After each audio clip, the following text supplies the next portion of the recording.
but you mentioned this to me the other day, and I thought it was really critical. And so I wanted to bring it up in this. And because a lot of people that are watching this, I think it's a huge deal whenever you're approaching, your leadership. And you mentioned distributed leadership and why that was in the center behind you the other day in this house here. And I wanted to give you just a second to elaborate on that, because anyone who knows that if leadership doesn't change, like we're up a creek, right?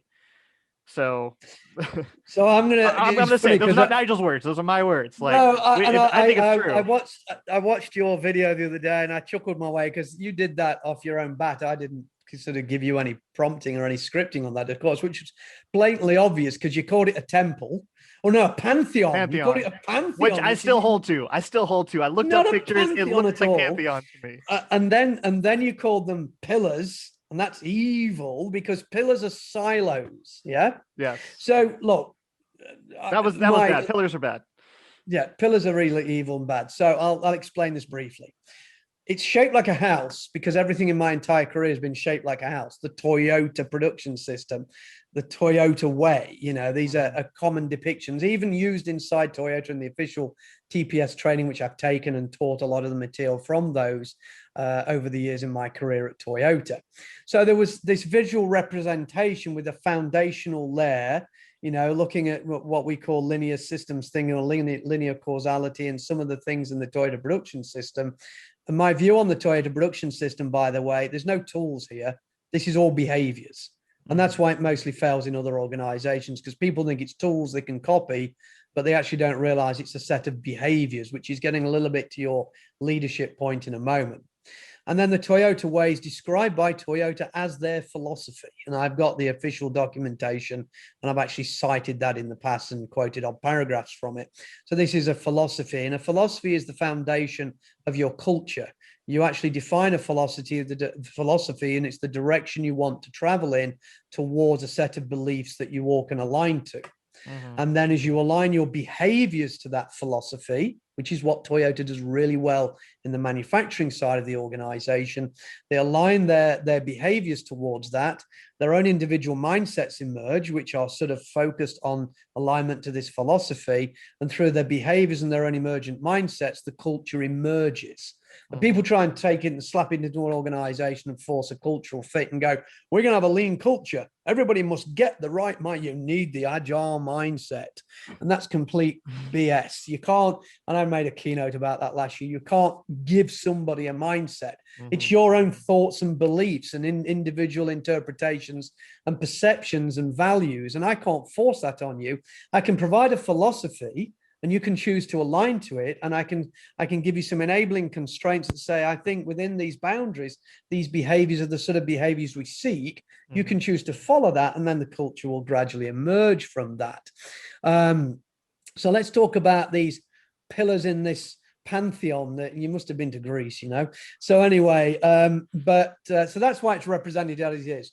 And we sort of demonstrating the flow, because if you read it, it says customer first value delivery. If you can't see it on the screen on this recording, look on the website.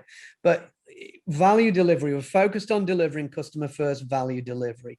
So in our context of flow, we're trying to find and optimize the flow of value to a customer or a consumer of outcomes and value. That's our primary focus on that, which it doesn't mean it disregards one piece flow and the flow of work in a production system. It's still there.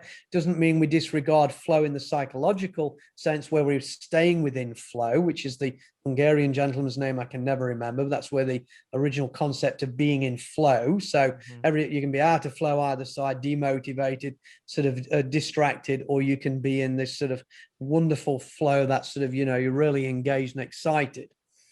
But these are helixes, also known as helices, depending on your preference, but they're both correct apparently in the language.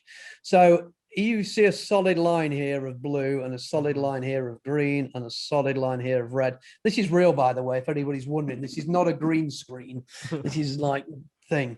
So the idea is we have a deep discipline in complexity thinking, a deep discipline in distributed leadership, and a deep discipline in team science. On their own, they're useless. Mm-hmm. It's the interconnected, intertwined nature of them. Because if you think you can be all one or the other, that's why you fail, because people don't have this broad range. Dave Snowden once said to me, this expert generalist is what we're looking for, rather than a deep single siloed expert. So it's the interconnected nature of them. And somebody once said, well, there's 3 triple helixes there, Nigel. I said, it's a visual. Don't get too hung up on that. So you take each strand, and if you pull a strand away, what happens in a DNA structure? If you remove a strand of DNA, it collapses. Yep. So what happens if you pull the leadership out from the center of a house? The roof comes in. Mm-hmm. So if you don't have good, strong leadership, and remember, leadership is a characteristic, it's a behavior, it's not a job title or a role. You can't apply to be a leader, and you can't be promoted into a leader role. You become a leader. So leaders happen at all levels of the organization. That's what we mean by distributed leadership. You've got individual team members who have leadership characteristics. The team become collective leadership to the organization. So we're providing collective leadership to the strategic decisions being made by global and sort of strategic leadership for the organization. But if you remove leadership, and I don't mean management, I mean leadership, everything comes tumbling down. And if you think you can just prop it up on a teamwork or on complexity, it won't work. But it is the interconnected nature of these. But I purposely place leadership in the middle because I feel strongly that leadership is absolutely critically important. Mm-hmm. And what is good leadership when you look at it? It's teamwork. Here's team science.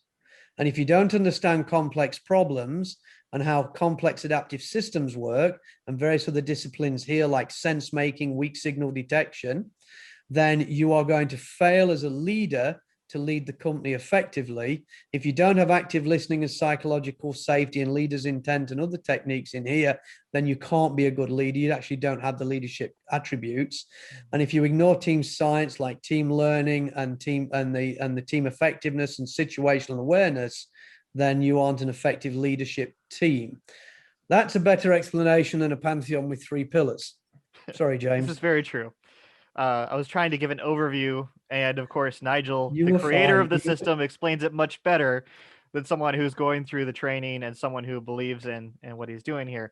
But I've been pretty convinced, guys. So I hope if you're watching, you're convinced too about, if you're going to choose a direction. I really do believe that the flow system will help you to future-proof your career in that matter, and that this is where things in this industry are going. Anyways, we know that you can't solve every problem with a hammer, and we can't apply Scrum to every situation. But this is a system that will allow us to really get in-depth understanding, and that I believe companies will like, not only because of the educational properties and the association with educational entities like universities and what have you. I mean, there's going to be great stuff coming down the pipeline from that alone, but there's it, it just seems like the answer. It just to me, it just seems like the answer for a lot of different issues, and we'll be able to see how the flow system differs more. And you can go watch my next video here in a second about how it relates to companies or how it relates to trainers and how these aspects will be different as well. But if you like this video, make sure to like and subscribe. There's the discount but down below if you're interested in the training. I'm going to put obviously a link to Nigel's book, and I'll try to find that link that he mentioned about the book for free. But of course, if you want a physical copy, go to that link below. And thanks for watching, and keep on learning.